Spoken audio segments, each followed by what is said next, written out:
Good morning. Today is January 9th. Here in Santa Cruz, we are between storms. Uh, Things are going on and off, electricity and so forth. But I'm going to endeavor to talk about the topic of today, which is Russia beyond the Ukraine. We're all focused on the disaster in Ukraine, and there's much to be said about it. But there's also things to be said about the impact of Russia that is a spin-off of Ukraine in world affairs, as well as Russian policies that are unrelated to Ukraine. So let me start with some of the spin-offs, a couple of which I've already addressed in previous talks, so I will just quickly highlight them. One of the biggest spin-offs, of course, we all know about is energy, oil and gas.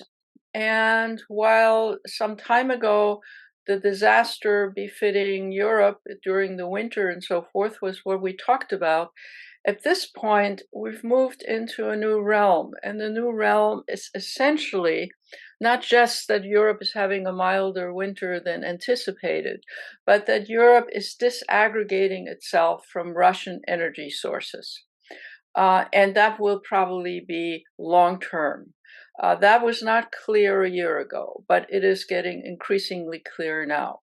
How are they doing this? Well, they're doing it by building wind farms in the north like crazy and converting to gas and stations that allow them to receive the condensed gas on ships and to use them. And in other words, while the turnaround is by no means complete, and there's still European countries which are relying on Russian gas and to some extent oil, the direction is one in which Russia will probably not be able to recoup its sales to Europe, and Europe increasingly is going to morph into different energy sources. And fortunately for climate change, a lot of them are also green. So the bad spin-offs are that Europe still has a hassle, and as the weather gets colder, this is not a good thing. But the good spin-offs are that long term, A, Europe will be less dependent on Russia, and B, they will have gone more green. A negative side effect of all of this, of course, is that the price of energy has gone up, right? Because of the shortages and the need to ration energy through price hikes and so forth. You've probably seen on the news that this has reached a crisis stage in England, where the energy prices are now so high that people who are not just poor but also middle class, lower income, can simply not afford to heat their houses. Even if the energy is available, they can't afford to use the energy in winter purposes. And so the government is supposedly subsidizing some of those people. That's so far a somewhat half-baked situation. But the negative side for all countries is that energy prices have gone up everywhere in the world. And that has an impact not only on poor people, but on energy for the production of goods, which then helps foster, it's not the only variable, but helps foster inflation. So the inflationary pressure and the pressure of energy prices continues, but the disaggregation from Russia and Russia's use of energy in Europe has radically declined and will probably not go back, and will lead and is already leading to greener and more climate safeguard energy uses. So they're both good and bad parts of it. And of course, Russia is still sending and selling its oil and gasoline to other countries, which includes China, which includes lots of other countries.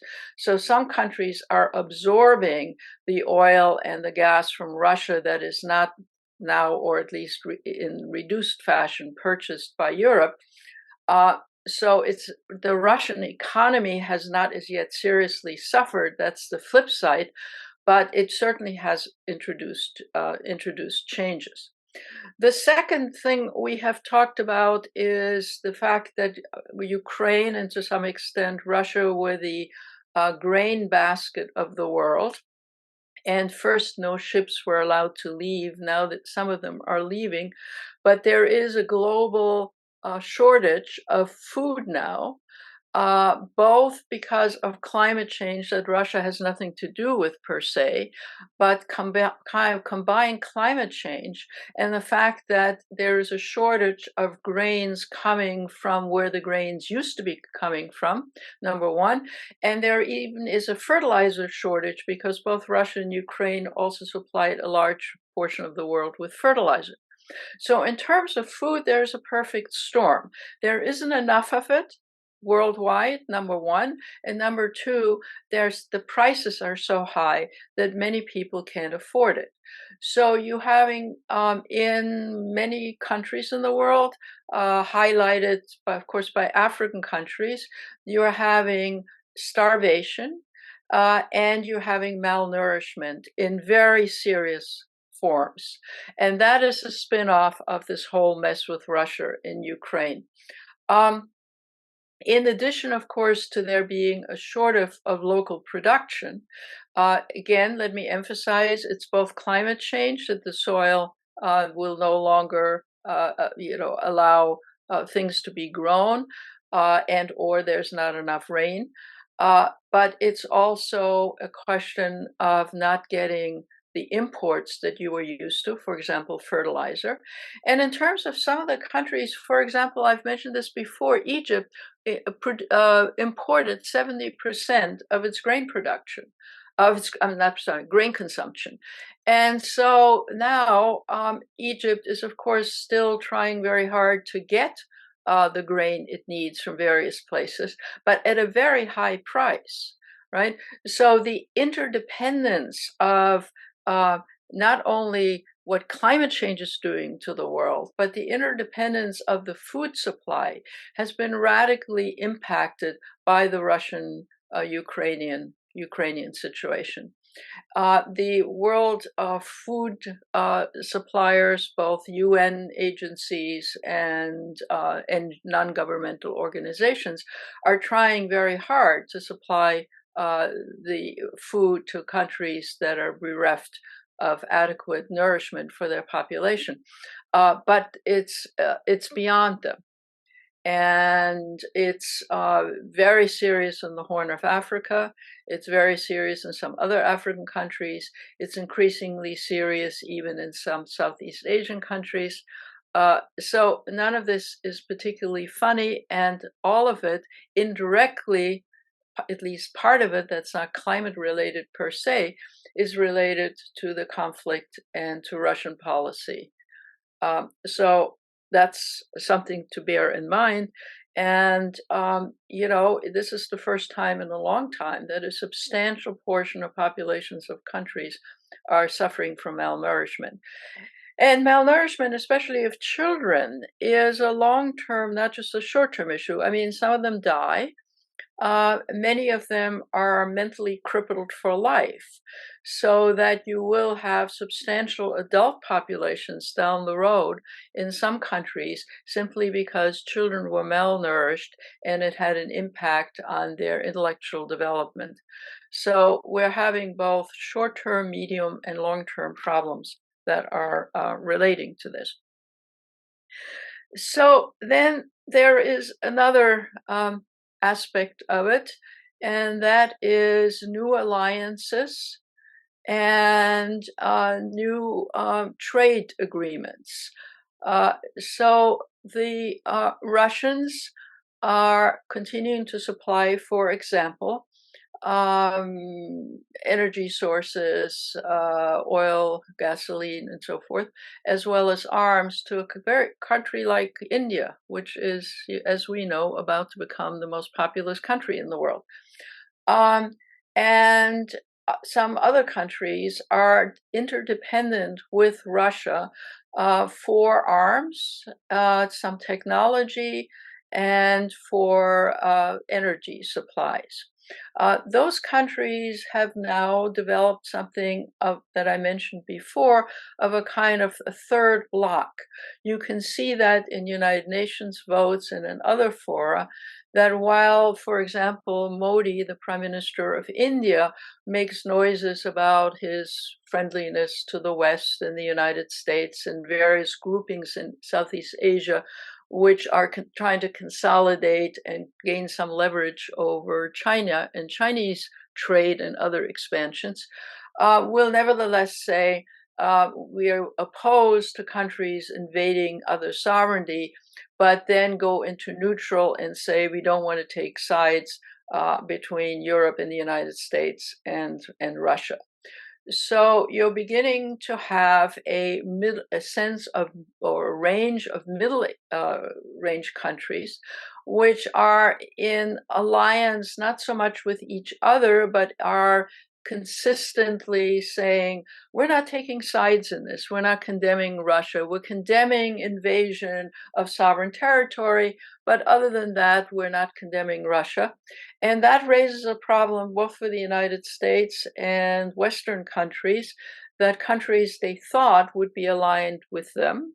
They're not particularly pro-Soviet, they're not communist, they're whatever, are sort of going into semi-neutral on this. And that changes the balance of power in world affairs, which might be short-term, lasting a few years, but could also be long-term. And it could mean that middle-range countries in particular, your Indonesias, your Indias, and some countries in Latin America, may no longer be the kind of tight allies with the West, and may decide that they can have some leverage as individual countries and as alliances against the United States, against the West, on a variety of issues. And of course, Russia is fanning the flames on this, making sure that countries are more interdependent with them for various imports, technology, energy, and weaponry. Then there is a kind of another spin-off of the Russian-Ukrainian situation, and that has to do with Russia forming new alliances for weapon systems and getting weapons from countries not that actually produce them, for example, Iran. You've probably heard on the news that many of the drones that are now being used by the Russians in Ukraine come from Iran.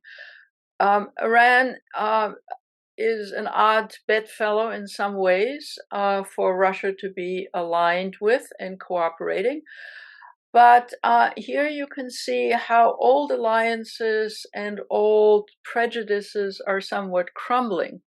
After all, Russia has been involved in the Middle East for some time.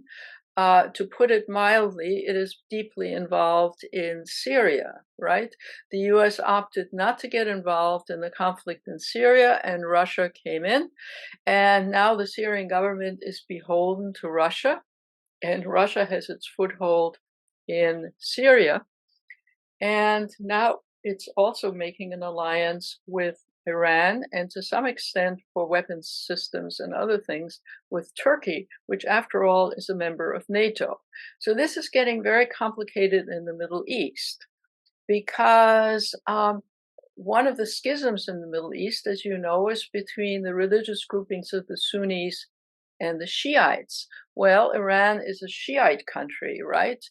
And some other Middle East countries are Sunni countries, including Syria, but that's complicated because they have a different version of Sunni.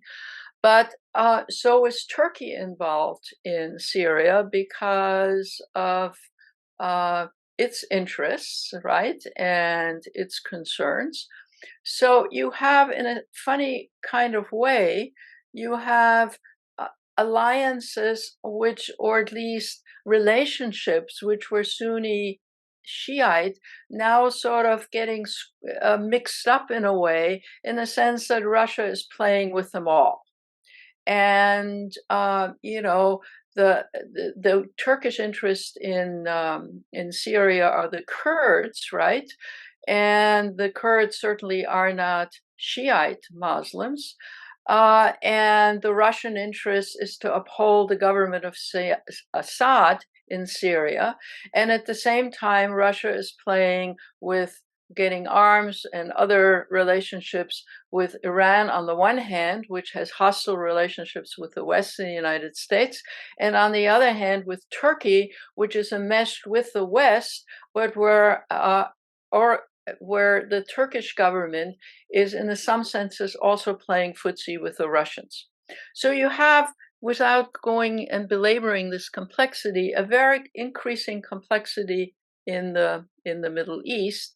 And it's not at all clear how this is going to shake itself out, but we're certainly going to have to watch it and take some notice of the fact that far away, relatively far away from the Ukrainian situation, the need for arms, the need for allies, and so forth, is also scuttling things in the Middle East, not to mention the current Israeli government, which is a totally different ball of wax, because the Israeli government is also, in some senses, playing footsie with the Russians in different ways, having to do with high tech and spyware and all of those kinds of things. So it's what I'm describing. You may say, well, you're being very confusing. Well, I want to tell you that the spin-offs of Ukraine in the Middle East, in addition to whatever else was already going on in the Middle East, are genuinely confusing and confused right now. And any number of governments and any number of leaders are trying to, burn all sides of the candle at the same time. How this will shake out, we'll see in months and years to come. Third, the Russian military, as we know, in Ukraine is in disarray. And you might have heard recently on the news that the Wagner Group is in fact occupying an actual city in the Donbas region, and that they are not part of the Russian military, but Putin is happy to have them do their military thing. Let me remind you, the Wagner Group are mercenaries. The head of the Wagner Group, I never know how to pronounce his name, is Evgeny Prigozhin, and he is an ex-criminal. He is allied with Putin to the extent that Putin lets him do anything he wants to do, more or less. And how is he staffing his mercenary troops? He is staffing them to some extent with volunteers, but also largely with Russian prisoners. And Putin apparently has told him he can spring any Russian prisoner loose from prison as long as they're willing to go to the Ukraine. So now you have not only the misbehavior of the Russian military in the Ukraine, raping women, torturing people, serious violations of human rights, and various international conventions of how to transact business in warfare and in conflict. But you have a mercenary group which does not have to answer to a government. It just has to be, in this case, allowed by Putin to do its own thing, seriously violating every imaginable human rights protocol for the military. So that's happening in Ukraine. But I think it's useful for you to know that the mercenaries of the Wagner Group are also busy elsewhere in the world, which has, on the one hand, nothing to do with the Ukraine, but on the other hand, has something to do with the staffing of the increasing importance of the Wagner Group. For example, the mercenaries of the Wagner Group are busy in West Africa, in the Central African Republic, to some extent in Mali and other places, where they have taken over from the military of the former colonial powers, for example, the French, and are busy either propping up various dictators and or working as guerrilla groups trying to overthrow the current government. So the Wagner Group is very busy out there in parts of Africa, and is a, nasty, menacing mercenary group. Now, why am I even raising this? Because this has to do with Russian policy and Russian giving permission for this group to do what it wants to do that is unrelated to Ukraine, right? On the other hand, the experience that people are gaining in the Ukraine, their recruitment capability or of the Wagner group to spring loose all these criminals who are very happy to not adhere to any kind of human rights or genocide or any other kind of conventions, is in some senses unrelated to the Russians in Ukraine, because they were there in West Africa before the Russians moved into Ukraine. On the other hand, the importance and the prominence of such a large mercenary group that Russia has in under its umbrella, let's say, not so much under its control, but under its umbrella, is a development in international affairs with bears watching, because it is in many ways serious, and in many ways dealing with the horrors that we see on our TV screens of what's going on in the Ukraine, but also what's going on in West Africa, which is pretty much not very much in the news. You kind of have to really search for getting information. So now I've dealt with 3 spin-offs, right? Russia's international affairs are far beyond the Ukraine. They're in the Middle East, they're in Africa, they're in other places. Now, one of the arguments one can make is that the Russians are getting weakened through the war of Ukraine, and therefore they're less capable of, producing havoc in other parts of the world through the Wagner Group and through bilateral diplomacy. That may be the case, but there's no serious evidence of that as yet, because, of course, one of the things that Russia wants to demonstrate is not just that it's wanting to take over the Ukraine, but rather that it is a major power that needs to be taken seriously, right? That's the sort of Russian ego of we're a major power and we need to be taken seriously, is weakened in Europe, as I started out by saying, and is alive and sort of not very comatose in many of the countries that have gone sort of neutral and saying, yes, we're going to do business with you, we're going to import your oil, whether it's China, whether it's India, whether it's Indonesia, and so forth. So that's on the other hand. But also Russia is wanting to demonstrate that it, as totally independent from the Ukraine, that it is a actor in various parts of the world. And while it does not have the Chinese resources, so for example, it has no Belt and Road Initiative that's all over Latin America and Africa and Asia, but that it has sort of pockets of inroads, especially with various dictators and especially with various groups which need augmentation and mercenary activity.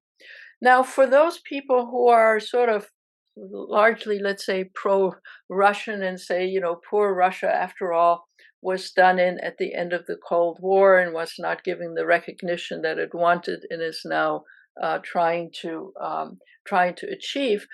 After all, doesn't Russia have a point?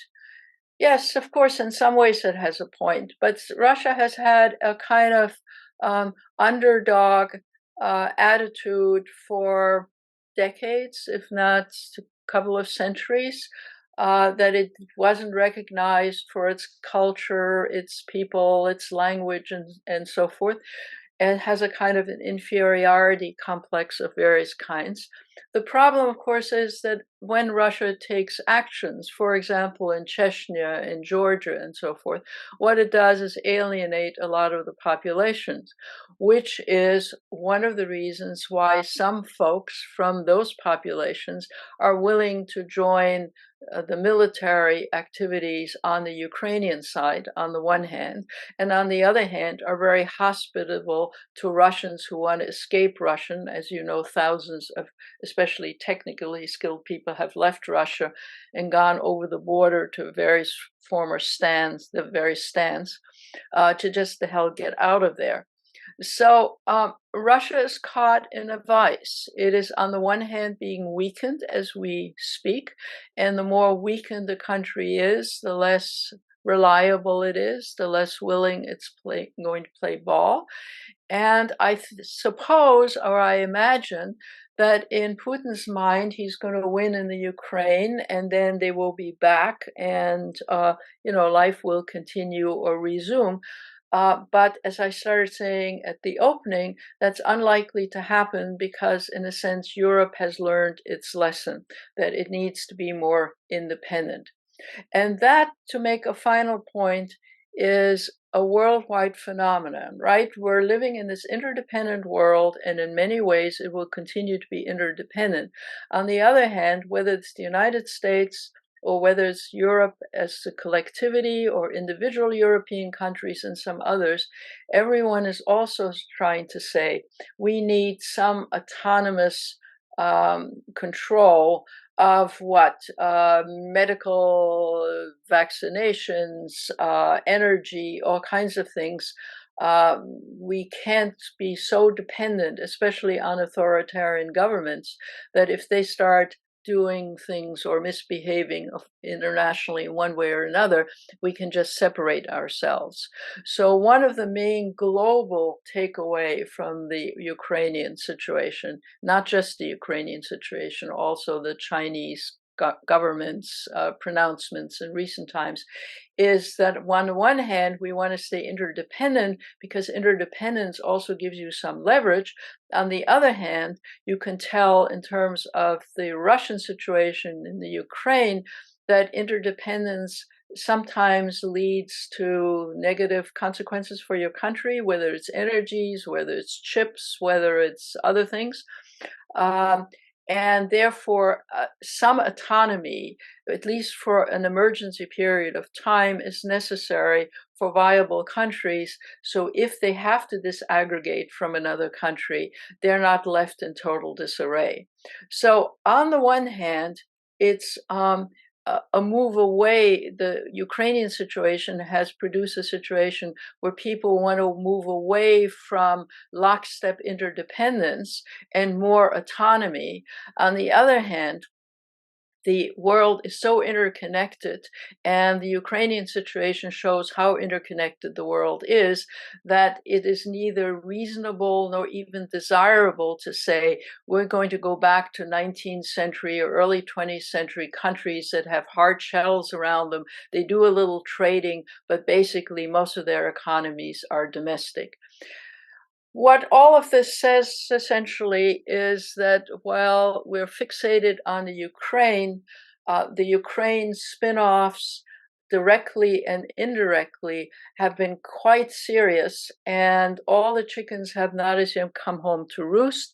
We don't really know what things will look like in the next year, but we all already know that it's not just the Ukraine and Russia that look different. It's the fact that the whole world, or many parts of the world, have to recompute and reconfigure their relationships, their domestic economies. So it's had worldwide impact. And I guess what I wanted to show or try to deal with today is to show the various ripple effects, the concentric circles that are much wider than the direct Ukraine-Russian situation. See you again in 2 weeks.